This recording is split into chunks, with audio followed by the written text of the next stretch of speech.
Welcome to Cali's Take. If you haven't already, please like, subscribe. Also hit the notification bell so you can get the newest content first. But let's just go ahead and jump right in.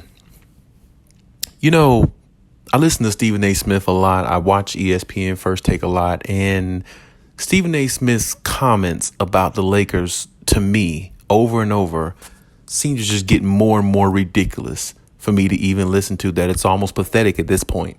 You know, when you listen to Stephen A. Smith talk about the Lakers, it's almost as if he's giving them moral victories. And I have to credit Mad Dog, Russo, for being on the show to call him out on doing so. I mean, the Lakers are 11 and 16. The last few games, the last couple games especially, they had those games in the bag, especially the one against the Celtics that they gave away on their home floor, where Jason Tatum had 44 points. But the Celtics had to come back and hit a shot at the end to go into overtime and actually find a way to beat the Lakers, who actually had a lead in overtime, I believe. And this is my point about the Lakers. You got 3 top 75 players. You got 3 superstar caliber players on one team, and you're 11 games up, 16 games down. And all the other teams in the NBA have, give or take, 1 or 2 superstars at best. And you got 3 of them technically, and one who's willing to come off the bench in Russell Westbrook, who has accepted a lesser role and playing a lot better for the Lakers. And they still have a losing record, and you still hear and you're listening to Stephen A. Smith talk about, I saw some good things with the Lakers and all these type things. Well, hell, we see good things by a lot of teams every night. If you look at the Orlando Magic, they're probably one of the worst teams in the NBA, not a good team at that. But if you look at their games closely, you see some good things with them. You see some good things with a lot of teams. I mean, if we analyze every single team in the NBA, we could see good things and bad things on any given night with every team you look at in the NBA. I don't care who it is. Every team does something good. Every team does things bad. I mean, it's just the way it is. Every team has strengths and weaknesses, which is my point. So we're not in the sport for talking about moral victories. And I think that's something that Stephen A. just chooses to do, because he's the only one that keeps, talking about these things and giving the Lakers these opportunities that, well, I'm not gonna say he's the only one, because he's definitely not the only apologist for the Lakers, but he seems to be one of the main ones, I'll say, always giving them these passes, and there's really no need for it. I mean, because if Kawhi Leonard takes off, load manage, or whatever the hell Stephen A. Smith keeps, trying to, diminish Kawhi Leonard with, doing, which Kawhi's been doing this since the beginning of time, it should be no issue. But every time Kawhi Leonard takes games off because of injury, because he's really actually hurt and not really feeling well, he bashes him. He bashes Paul George for, not staying healthy and things like that. He bashes the Clippers, but then on the same breath, he'll sit there and say, oh, the Clippers are a contender. But you're sitting there talking about, in the same breath of that, you're saying, oh, the Lakers still have a chance to do this, that.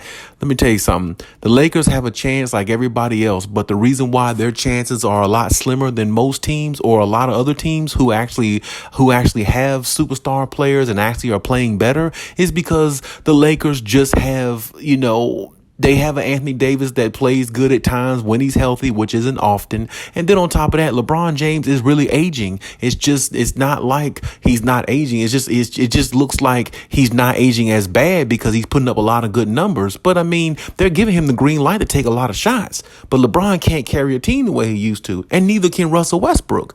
You know what I'm saying? And their continuity really just isn't, the greatest in the world. I mean, they have great moments. They've had some great games. But the games they've won this year where they went on winning streak, Anthony Davis turned into a basketball god for them to win those games. Because if he didn't turn to a basketball god for them to win those games in those 2 weeks, I mean, would they even be 11 and 16? No, they probably would be like 8 and 20. Or something like that. You see what I'm saying? So this is what I'm saying. Like, you are what your record is. And I get tired of Stephen A. making excuses all the time. But, regardless of that, check out this video and let me know what you think. And we'll go from there. But what I say about the Lakers is this. They're better defensively. They're clearly more athletic. And if the trio continues to play the way that they're playing, everybody ain't Boston and Philadelphia. And I think that they'll win more games than they'll lose. and they'll be in the playoffs. I just think they desperately need another shooter, and I don't know how they're going to get one. Here's the bottom line. There are no moral victories for the LA Lakers. Right. I mean, and LeBron throws up an absolute brick at the end of that game on the last possession. You see my point?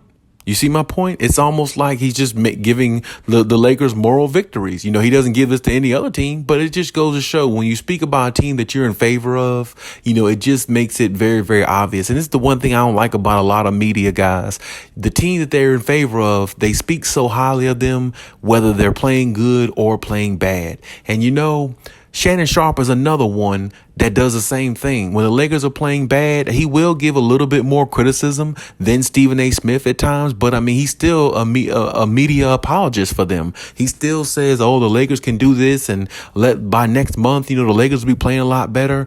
When are these people going to realize if the Lakers are such a better team, they will be better now? You got 3 Hall of Famers on one team. You shouldn't be 11-16. Bare minimum, you should be 16-11. You got 3 superstars on one team, and no other team has 3 Hall of Famers and 3 top 75 players on one roster. No other team has that currently constructed, and you know, or not that I can think of anyway. So this is my point. Like, I just don't really understand the logic, and I just don't understand the people that apologize for this team all the time just because they're wearing purple and gold. It doesn't really matter. You got to speak the facts based upon what you see. And based upon what I see from this team, I would not put this team in any category of making the playoffs or being a legitimate possible contender just because they got those 3 players. Because if that's the case, they would have a lot better record than what they have. They played together last year. They didn't all play together as much because of injuries, but I'm just saying with that type of talent on that team, you got to have a better record than that. It's no way possible. If people could sit here and say, if Stephen A. Smith could sit here and say, oh, Kawhi Leonard got to play because, you know, he's getting paid these games. Well, you can say the same logic, or you can make a logic for the Lakers. They got to win more games because they got more damn talent and more Hall of Famers on their team than any other team in the NBA. You can't keep making excuses for them. And this is the reason why I'm just getting sick of it. And I'm pretty sure I speak for a lot of people, or maybe some people and not a lot. It doesn't really matter. But the point in case is, stop making excuses for a team that's not winning. Anthony Davis, yeah, he missed a few free throws in the last couple games, but, you know, if it weren't for him in the 2-3 week span a few weeks ago, they wouldn't even have 11 wins. You know what I'm saying? So it's like you can't really fault him too much. You can't fault Westbrook.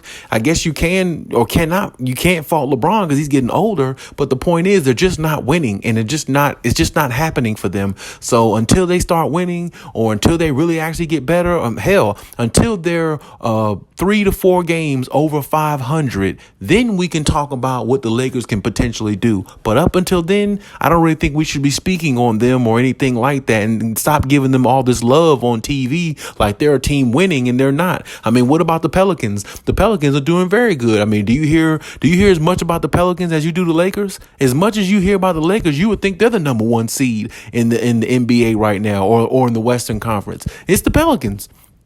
You know what I'm saying? But as much as you hear about the Lakers, you would think they're the top seed in the West. But it's like, stop showing them this love when they really don't deserve it. And this is what I don't like about a lot of media guys.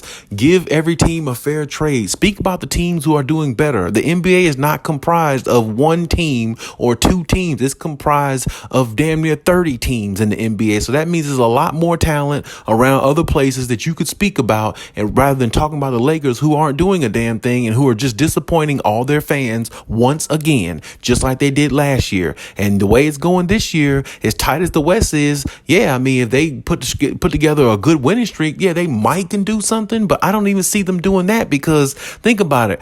The West is tough. That's why everybody's so stringed together. But it just shows you how tough the West is. And teams have gotten better since last year. And the Lakers really haven't gotten better since last year. So, I mean, stop making excuses. And if they ever do, get a few games above 500, then let's talk more about the Lakers. But until then, I don't think we should be talking about them that much, because there's really nothing much to talk about. They're losing games once again. They can't be trusted. And on top of that, It doesn't look like they really elevated that much from last year. It just looks like Anthony Davis had a couple of good weeks of basketball and played like an MVP caliber player. And now that's then kind of simmered down a little bit. Now they lost 2 of their last 3 or lost their last several games, and now they're back down to earth again. So it's no need talking about them because, like I said, it is what it is. They're 11 up, 16 down.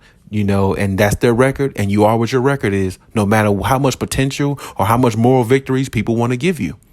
Hey, that's my take on everything. Leave any comments in the comment section. Check out one of the videos if you haven't. And hey, till next time.